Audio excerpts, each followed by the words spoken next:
할렐루야. 사랑하는 성도 여러분, 반갑습니다. 오늘 우리가 하나님의 말씀을 함께 나눌 때 우리의 믿음이 더욱더 자라나고 또한 주 안에서 기쁨이 넘치는 귀한 은혜의 시간이 되기를 간절히 소망합니다. 어느 날 저 한번 봐보세요. 어느 날 손가락들이 모여서 서로를 자랑하기 시작했습니다. 먼저 엄지손가락이 자신을 자랑합니다. 우리 중에 내가 제일 힘이 세고 큰 존재야. 또 최고를 꼽을 때 나를 치켜 세우잖아. 그러니까 내가 최고야 라고 이렇게 친구들에게, 나머지 손가락들에게 자랑을 합니다. 그러자 검지가 지지 않고 자신도 자신을 이제 자랑하기 시작합니다. 다른 사람을 가리키거나 무엇인가를 지시할 때 나를 사용하잖아. 그러니까 내가 최고야.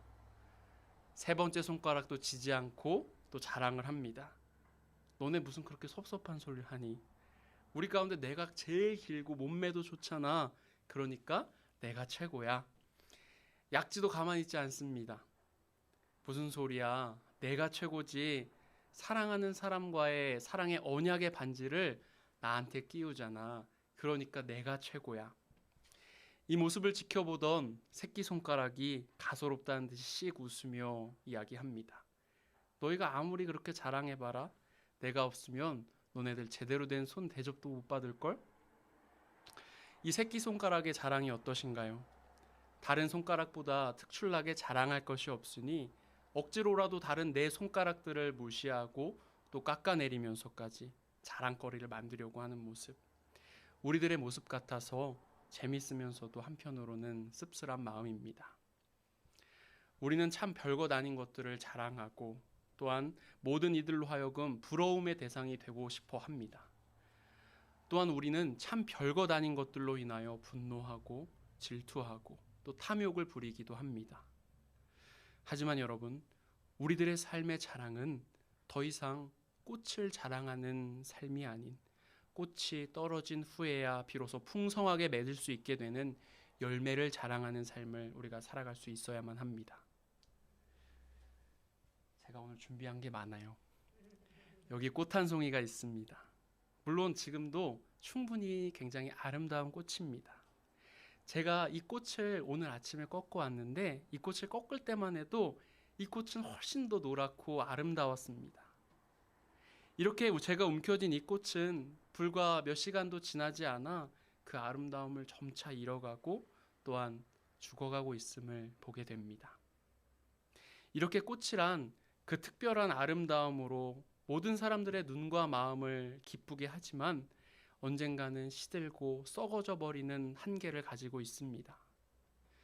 하나님께서는 우리가 이런 꽃과 같이 한순간의 아름다움을 위해 살아가는 존재가 되기를 원하지 않으십니다. 하나님께서는 우리가 세상에서 화려한 꽃을 자랑하는 인생을 살아가기보다 비록 화려하지는 않더라도 열매 맺는 백성이 되기를 원하고 계십니다. 꽃은 사람을 살리지는 못하지만 열매는 그가 가진 영양분을 통하여 사람을 살리는 법입니다. 또한 열매는 거기에서 그치지 아니하고 또 다른 생명을 움트게 하는 씨앗을 품고 있는 것입니다. 그렇습니다. 우리들의 비전은 바로 열매와 그 안에 있는 씨를 품고 있는 많은 나무와 열매를 바라보는 것입니다. 하지만 여러분, 많은 사람들이 열매보다는 꽃에 집중합니다. 하나님께서 바라시는 열매 맺는 백성이 되기보다는 한순간 밝게 빛나는 인기와 성공과 명예에만 집중하고 살아갑니다. 오늘의 말씀은 여기서부터 시작됩니다. 성도 여러분, 여러분의 자랑은 무엇입니까? 그리고 그 자랑함이 예수 그리스도를 자랑함보다 높지는 않으십니까? 오늘 말씀을 통해서 우리가 무엇을 자랑하고 살아야 하는지 우리가 한번 돌아보고 또한 깨달을 수 있는 은혜가 있기를 간절히 원합니다. 바울이 이 빌립보서를 기록했던 시기에 빌립보 교회 안에는 조심하고 또 경계해야 할 그러한 사람들이 존재했습니다. 우리 빌립보서 오늘 본문의 말씀인데 빌립보서 3장 2절부터 3절의 말씀을 우리가 다시 한번 읽어보겠습니다. 빌립보서 3장 2절부터 3절의 말씀입니다. 함께 읽습니다. 개들을 삼가고 행악하는 자들을 삼가고 몸을 상해하는 일을 삼가라. 하나님의 성령으로 봉사하며 그리스도 예수로 자랑하고 육체를 신뢰하지 아니하는 우리가 곧 할례파라. 아멘. 빌립보 교회 안에 있는 조심하고 경계해야 할 사람들, 바울이 개들, 행악하는 자들이라고 지적하고 있는 그들은 바로 유대교 율법주의자들이었습니다. 2절 말씀에서 바울이 그들을 개들이라고 부르는 것은 그들이 바울이 전했던 그 기독교의 복음을 물고 뜯었으며 바울이 세운 이방 교회들을 찾아다니면서 오직 믿음으로 말미암아 구원받을 수 있다는 이 바울의 가르침들을 부정하고 또한 그들의 거짓된 교훈을 전파하며 이 기독교 사랑의 공동체를 무너뜨리려고 했기 때문이었습니다. 또한 그들은 율법을 지키며 살아가는 자신들이 다른 누구들보다 의롭다고 선하다고 그들은 주장했습니다. 하지만 바울이 볼 때 그들은 행악하는 자들, 즉 의로 거듭난 존재로서 율법을 지키면서 살아가는 것이 아니라 그저 악을 행하는 자들일 뿐이었습니다. 여러분, 몸에 새기는 문신을 한번 우리가 생각해 보겠습니다. 여기에서 제가 문신을 몸에 새기는 것이 옳은 건지 나쁜 건지까지는 제가 다루지는 않겠지만 많은 사람들은 여러 가지 의미를 담아서, 뜻을 담아서 자신의 몸에 문신을 새기곤 합니다. 그런데 여러분, 그 문신을 새기며 그 안에 아무런 의미도 없이 그냥 누가 하니까, 누가 해서 멋있어 보여서 그냥 그 문신을 자신의 몸에 새긴다라고 한다면 그것이 그에게 도대체 무슨 의미가 있겠습니까? 마찬가지로 바울이 볼 때 언약의 상징인 그 할례 또한 그 진정한 의미를 새기고 또 온전한 삶으로 그것을 지키며 살아갈 때 그것은 그때서야 그 의미가 있는 것이었습니다. 할례에 대한 하나님의 말씀이, 하나님의 생각이 에레미야 4장 4절에 나타나는데요. 에레미야 4장 4절의 말씀을 제가 한번 읽어보겠습니다. 유다인과 예루살렘 주민들아, 너희는 스스로 할례를 행하여 너희 마음 가죽을 베고 나 여호와께 속하라. 그리하지 아니하면 너희 악행으로 말미암아 나의 분노가 불같이 일어나 사르리니 그것을 끌 자가 없으리라. 하나님께서는 그들에게 할례를 통하여 마음의 가죽을 베고 나 여호와께 속하라고 말씀하고 계십니다. 이렇게 할례란 행위로서가 아니라 그 의미로서가 중요한 것입니다. 하지만 당시의 유대인들은 예수 그리스도의 십자가와 부활을 통하여서 하나님과 백성들 사이에 그 언약의 약속이 성취됐음에도 불구하고 할례를 행함으로써 그 몸에 흔적을 남기는 데만 집착했었습니다. 즉 그들은 그리스도의 심장을 가지지 못하고 율법주의, 형식주의에 집착하면서 살아왔다라는 것입니다. 하나님을 향한 마음보다는 자신들의 의를 더욱더 자랑하는 삶을 살았습니다. 봐봐, 나 율법에 적혀진 대로 할례 받았으니까, 이렇게 내가 율법을 지키면서 살았으니까 구원받은 사람 됐잖아. 믿음과 행함, 바울의 가르침으로만은 안 된다. 너도 우리처럼 율법을 지키면서 살아야만 해. 이런 가르침들을 그 빌립보 교회, 또 바울이 전했던 그 교회들에게 이들은 전파하고 있었습니다. 이러한 상황들과 무분별하게 선포되고 있는 잘못된 가르침들 때문에 바울은 빌립보 교회 성도들에게 몸을 상해하는 일을 삼가라. 즉 유대교 율법주의자들처럼 가르침들처럼 몸에 흔적을 남기는 것이 중요한 게 아니라 마음의 할례를 받는 너희가 바로 진정한 할례자들임을 선포하고 있는 것입니다. 그러면서 바울은 실제적인 자신의 이야기를 풀어놓기 시작합니다. 육체의 유익보다 그리스도를 아는 지식이 얼마나 소중하고 또한 중요한지를 빌립보 교회 성도들에게 선포합니다. 이어지는 빌립보서 3장 4절로 6절의 말씀인데요. 우리가 빌립보서 3장 4절로 6절의 말씀을 한 목소리로 읽어봅니다. 함께 읽습니다. 그러나 나도 육체를 신뢰할 만하며 만일 누구든지 다른 이가 육체를 신뢰할 것이 있는 줄로 생각하면 나는 더욱 그러하리니 나는 8일 만에 할례를 받고 이스라엘 족속이요 베냐민 지파요 히브리인 중에 히브리인이요 율법으로는 바리새인이요 열심으로는 교회를 박해하고 율법의 의로는 흠이 없는 자라. 아멘. 바울은 율법에 대한 확신에만 가득 차서 그리스도의 복음을 욕되게 하는 그들에게 자신의 인생의 체험을 들어서 이런 식으로 비판하고 있습니다.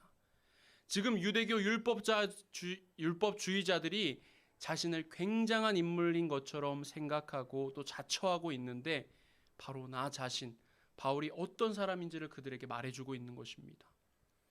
구원이라고 믿는 그 율법에 속한 그들의 자랑거리들이 내가 가졌던 것들에 비하면 아무것도 아니라는 것을 이야기하는 것입니다. 이 당시 유대주의자들의 시선으로 보면 예수님을 만나기 전에 바울은 참 자랑거리가 많은 사람이었습니다. 바울이 4절에서 6절을 통하여 열거하고 있는 이 자랑거리들은 자신이 예수 그리스도를 알기 전에 자산으로 알고 있었던 것들입니다. 바울이 예수님을 알기 전에 자랑거리로 여겼던 것들 무엇이었습니까? 먼저 그가 가진 최고의 혈통을 자랑하고 있습니다. 그는 태어난 지 8일 만에 할례를 받은 정통파 유대인이었습니다. 또한 그는 이스라엘 지파 중에서도 최고의 지파로 손꼽히는 베냐민 지파에 속한 사람이었습니다. 그들이 다스리는 베냐민 지파가 머물고 있는 영토 안에 이스라엘 성전이 존재합니다. 또한 이스라엘의 왕, 초대 왕 사울이 이 베냐민 지파의 사람이었고 이스라엘 역사에 있어서 계속해서 그들의 역사의 중심 가운데 있었던 것이 베냐민 지파입니다. 바울은 이 과정을 거쳤기에 누구보다 떳떳하게 자신이 이스라엘이다라고 말할 수 있었던 것입니다. 또한 그가 받았던 최고의 교육을 자랑할 수 있습니다. 바울을 두고 히브리인 중에 히브리인이라는 말을 참 많이 하죠. 당시 유대인들 가운데 헬라파와 또 히브리파가 있었습니다. 헬라파는 그 당시 세상적인 추세를 받아들여서 즉 헬라 문화를 그들이 받아들이고 헬라어를 사용했던 사람들을 가리킵니다. 그들의 혈통은 순수한 유대인들이었지만 문화적으로는 헬라 문화에 오염된 사람이다라고 유대인들은 생각했습니다. 그러나 히브리파 사람들은 달랐습니다. 세상의 그 추세를 따르지 아니하고 히브리어를 사용하고 또 지켜왔으며 히브리의 문화를 사랑하는 사람들이었습니다. 이렇게 히브리인 중에 히브리인이다라는 말은 히브리 민족의 가정에서 태어나 히브리 문화로 교육을 받고 히브리어를 사용하는 그 당시 어떻게 보면 오염되지 않은 순수한 정통 유대인이라는 것을 뜻합니다. 또한 바울은 율법으로는 바리새인, 곧 바리새파에 속한 율법 학자였습니다.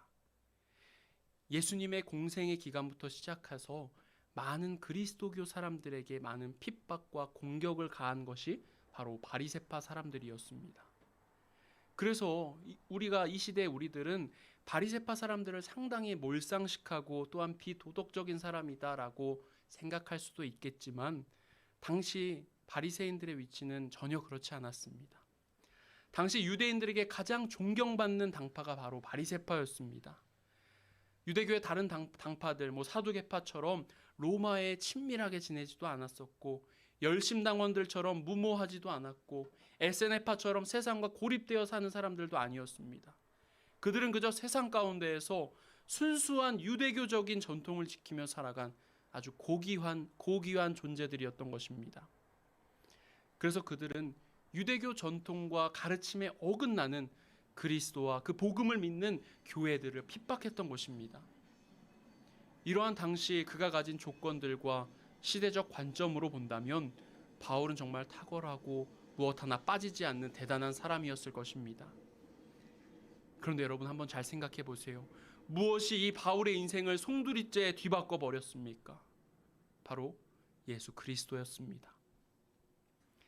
그렇다면 그리스도를 통하여 변화된 그가 자랑하고 있는 것은 무엇이며 또한 이 시대에 우리가 그를 본받아 자랑하며 살아가야 할 것이 무엇일까요?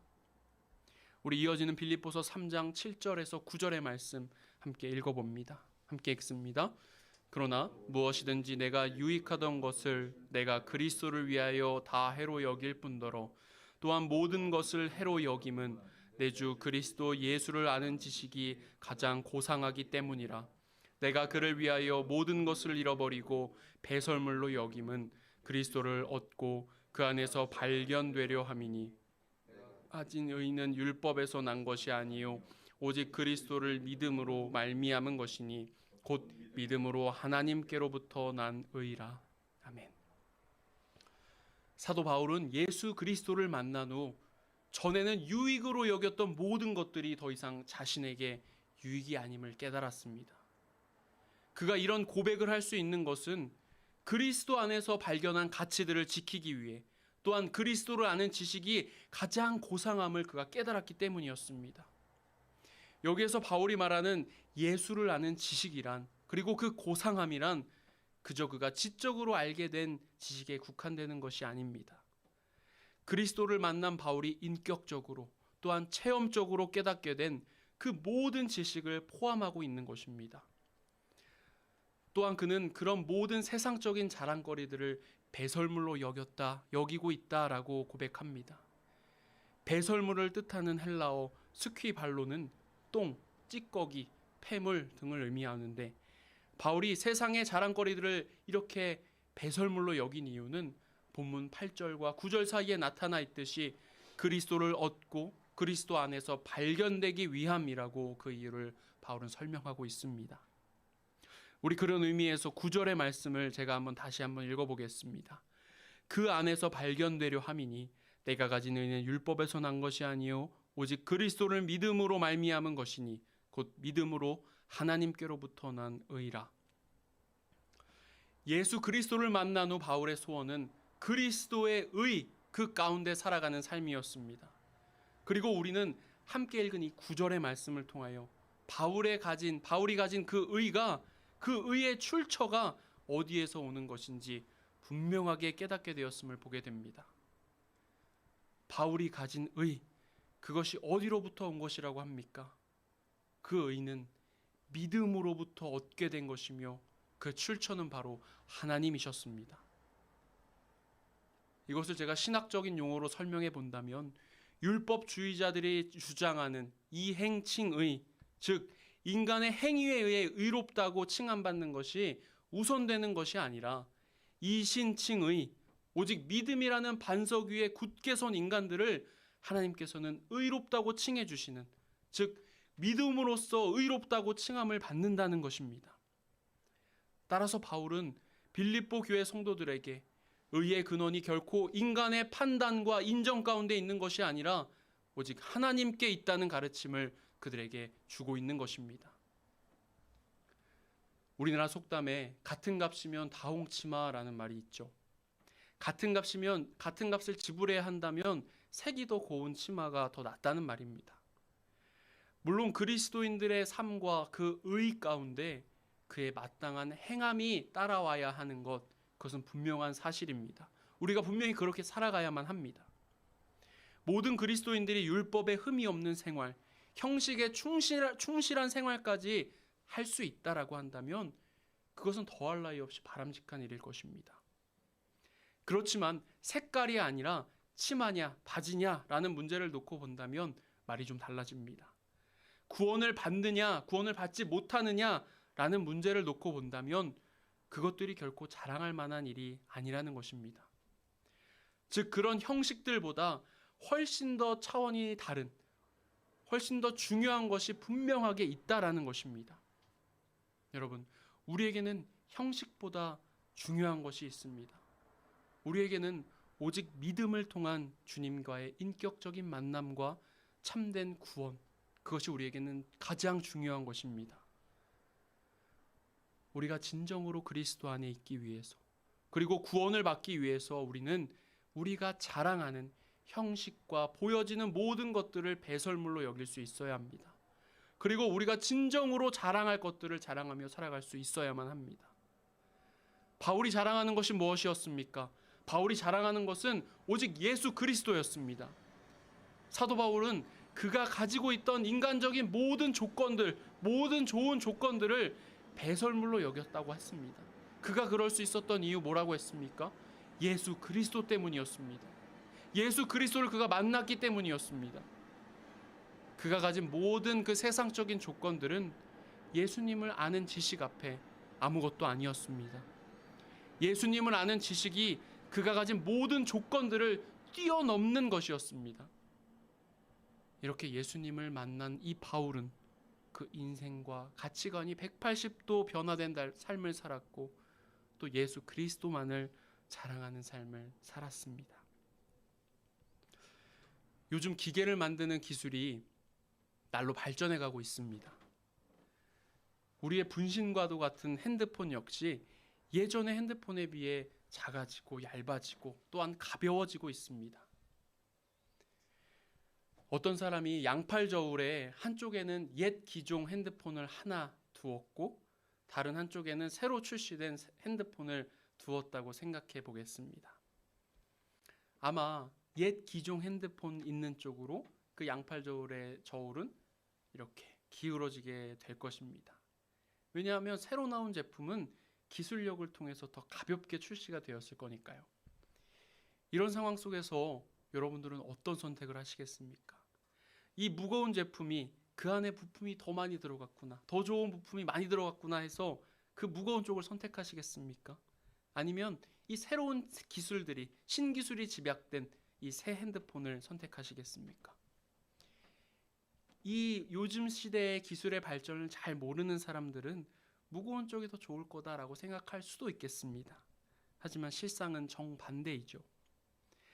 오늘 말씀의 사도 바울의 지적이 이와 비슷한 것 같습니다.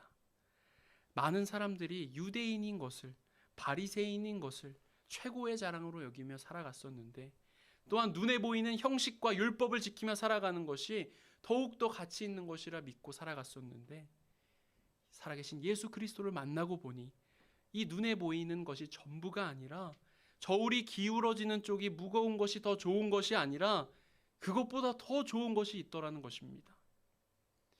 여러분, 지금 우리는 더 좋고 새로 나온 핸드폰을 발견했고 또 그것이 내 눈앞에 있는 것입니다.